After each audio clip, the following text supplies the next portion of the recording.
Dodo mungkin setelah ini kan bilang tadi film horor pertama ya. Nggak maksudnya yang jadi ketagihan nggak sih buat kedepannya buat kayak film horor lagi? Iya, gue ada satu film horor lagi sih belum keluar. Itu juga gue suka banget lah film itu. Maksudnya gue kan sebenarnya nggak terlalu tertarik ya buat film horor gitu sebelumnya kan gue nggak pernah tuh ngambil horor gitu. Ternyata pas gue coba pertama kali dan karakter pas buat gue gitu antagonis yang emang gue pengen banget gitu ya. Ya itu tadi kayak gue bilang sih, maksudnya kayak gue nikmatin banget gitu kayak main antagonis itu menyenangkan ya gitu tanpa ada batasan gitu mainnya, bebas gitu kayak nggak kepatok gue harus apa, maksudnya ini gue bebas lah mau ngapain aja gitu. Dan akhirnya tetap gue akan lebih milih film horor sih, maksudnya apapun yang mau gue ambil tetap akan gue pilih gitu. Cuman gue tidak menutup kemungkinan kalau gue akan main film horor lagi next time gitu sebenarnya. Jadi awal mula cerita akhirnya lo mau main film ini selain mungkin dari karakter antagonisnya sendiri. Iya, Bayi Ajaibnya itu sih, nama Bayi Ajaib itu kan lumayan besar lah di tahunnya ya. Dan itu cult gitu. Pas gua riset tentang film ini tuh penggemarnya tuh penggemar yang loyal gitu, yang emang bukan yang cuman udah ada film Bayi Ajaib udah lewat gitu, kayak gitu, yang beneran kayak setia gitu. Mereka detail nonton berkali-kali dan emang ibaratnya tuh fanatik lah gitu sama Bayi Ajaib. Dan buat gua Bayi Ajaib juga punya kualitas horor tuh yang nggak gitu-gitu aja gitu. Kayak tadi Vino bilang tuh emang kan horor rata-rata setannya ya paling kuntilanak, pocong kayak gitu-gitu kan. Itu bayi terus kakek-kakek gitu, itu menurut gua keluar dari jalurnya gitu. Dan kan kalau horor yang standar itu kan urban legend aja lah ya gitu, maksudnya kayak ya orang tahu, mereka tahu denger namanya mereka udah takut gitu. Tapi kalau Bayi Ajaib kan lu harus punya proses untuk membuat orang tuh beneran ketakutan gitu. Dari ceritanya jadi penting banget sih gitu sih. Ada kesulitan nggak buat tadi yang lu bilang meranin karakter lu di sini? Kesulitannya adalah karena gue nggak punya batas, gue nggak punya ruang. Maksudnya ruang gue tuh nggak terbatas gitu ya. Jadi gue harus lebih memilih, jangan sampai gue over dari apa yang gue pengen tuju gitu. Itu sih. Kreativitas gue tuh harus dipatokin akhirnya gitu. Kenapa gue bisa begini, kenapa gue A gitu, padahal bisa B gitu. Itu sih, maksudnya akhirnya lebih fokus gitu, lebih jelas lah semuanya akhirnya gitu sih. Berapa antagonis takut jadi ada efek samping nggak? Mungkin kan biasanya orang jadi terasa penuh gitu ya, atau mungkin jadi gimana gitu kan, sebelumnya lo perannya baik-baik terus di sini. Ya sebenarnya enggak lah. Mungkin kalau gue baru mulai, gue harus ngebuat image gue mau orang tuh ngeliat gue tuh seperti apa gitu kan. Ya mungkin penting tuh untuk mengatur ke arah situ gitu. Tapi sekarang menurut gue harus bisa lebih jauh lagi gitu melangkahnya gitu. Bukan yang cuma baik-baik aja terus gitu, tapi gue pengen lebih explore lagi, pengen lebih liar lagi bahasanya gitu sih sebenarnya. Tapi kriteria kalau main film kan adalah kriterianya apa sih? Harus gimana, mungkin karakter atau klik di hati atau gimana sih? Sebenarnya ada faktornya sih. Pertama ceritanya sih yang paling penting ya, karena percuma gue mentingin karakter gue tapi kalau ceritanya juga kurang gitu misalkan. Pertama gue baca adalah ceritanya, dan yang kedua adalah sutradaranya siapa gitu. Kalau dua itu udah kencang, udah kuat gitu ya, buat gue sisanya pasti akan ngikut sih.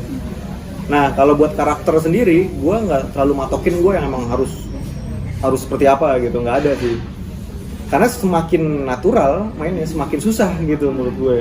Nah antagonis pun kalau gue bisa mainin antagonis yang natural, tapi orang takut ngeliat gue, itu kan berarti achievement kan sebenarnya gitu sih.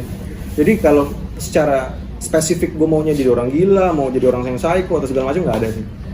Tapi kan Diko udah coba antagonis gitu. Dari kakak sendiri lebih nyaman sekarang sih lagi seneng banget sama antagonis sih. karena emang tadi gue bilang sih nggak terbatas gitu loh, gue punya pilihan tuh tak terbatas gitu. Tapi ya jadi bumerang juga buat gue, maksudnya kayak tak terbatas tapi kan gue harus punya batas gitu kan. Itu sih yang akhirnya gue passion gue tuh api dalam diri gue tuh keluar lagi gitu. Akhirnya gue jadi semangat lagi, jadi kayak baca skrip diulang-ulang lagi kayak gitu sih. Nggak nyaman, maksudnya ketidaknyamanan gue tuh gue pakai untuk bisa lebih maju lah intinya gitu. Kalau kemarin mungkin emang sempat bosan atau jenuh di karakter itu atau gimana?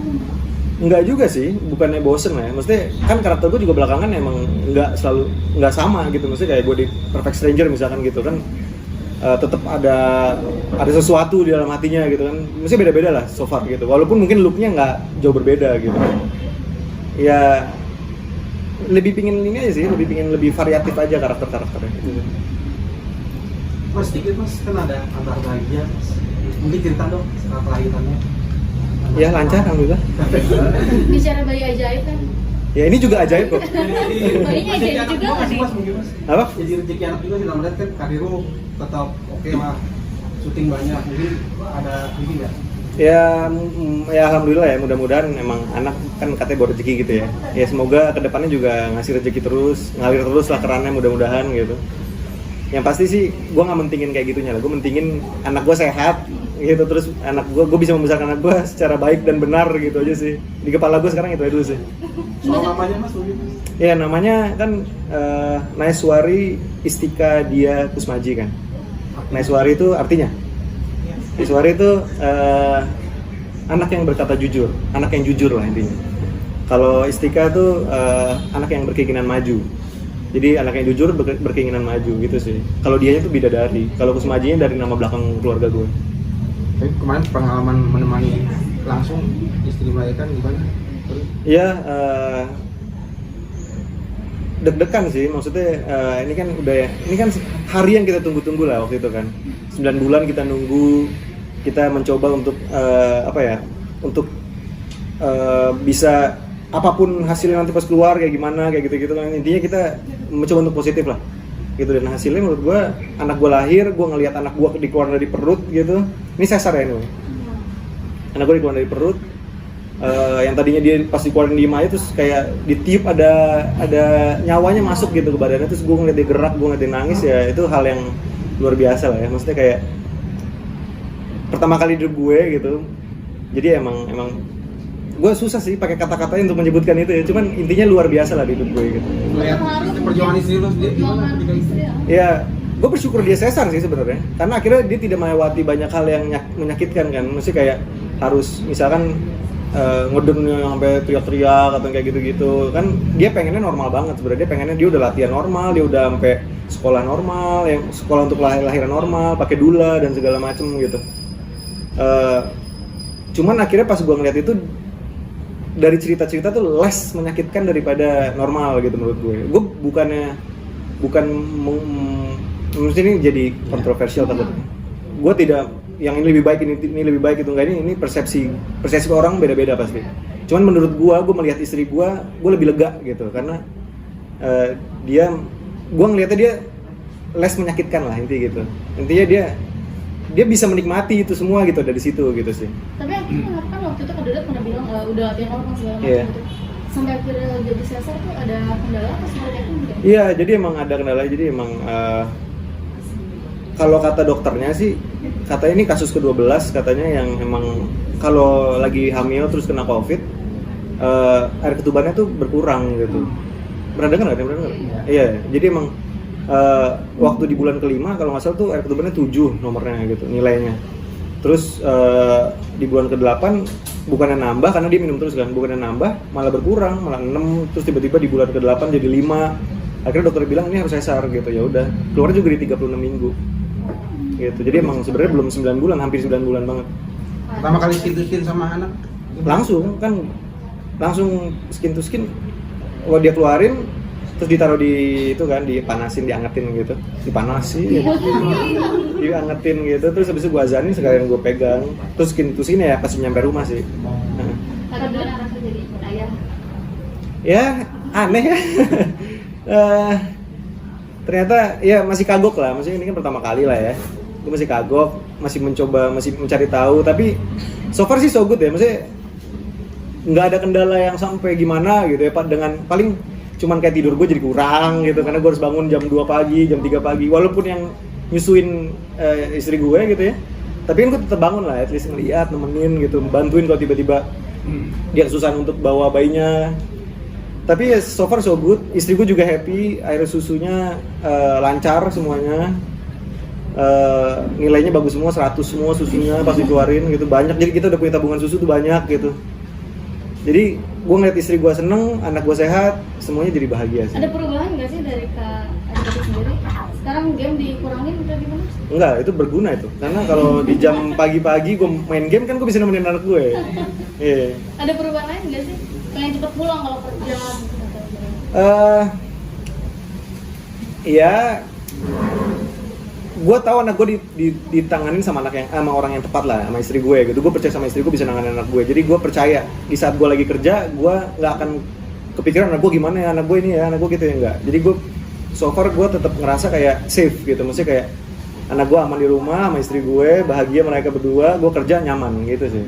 Jadi jaga mood istri gimana tuh? Jaga mood istri biar. Iya, intinya sih selalu ada di sampingnya ya. Intinya sih istri gue sih juga bilang sih, kalau dia nyusuin tuh intinya ada gue tuh jadi lebih menyenangkan gitu, karena ada yang dia kan ngerasa safe, ada orang yang bantuin juga atau segala macam gitu sih. Karena kan kita belum pakai suster ya, maksudnya kita masih ngerasa kita bisa sendiri nih mencoba gitu. Sampai titik kita sampai mana kita nggak tahu, tapi maksudnya selama kita bisa, kita cobain dulu deh nggak pakai suster gitu. Lebih mirip siapa?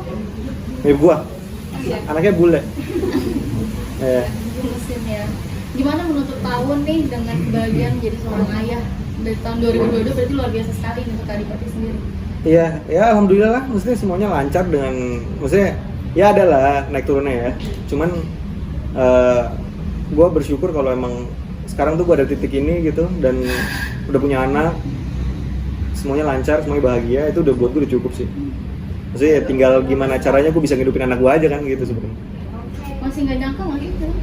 Ya pastilah, maksudnya gue nikah aja sampai sekarang gue masih gak nyangka gitu gue udah nikah. Maksudnya kayak gue suka ngobrol sama istri gue gitu, yang kita udah nikah loh. Iya gitu-gitu terus loh. Apalagi sekarang punya anak gitu. Terus kayak, ya kita udah punya anak nih, gimana nih? Ini beneran nih kita punya anak kayak gitu-gitu sih. Protektif nggak sih, apalagi perempuan nih? So far sih gue belum ngerasa protektif ya, maksudnya karena gue tahu siapapun yang megang anak gue gitu. Ya maksudnya kayak kakeknya tiba-tiba mau megang gitu kan, terus kayak kakaknya mau megang, buat gue ya nggak apa-apa, maksudnya emang dia ada di lingkungan yang tepat gitu buat gue, gitu sih. Oke. Itu tuh bola ini nggak prediksi bola. Jagoan siapa sih? Udah nggak ada, jagoan gue udah hilang semua. Cuma yang tersisa mungkin.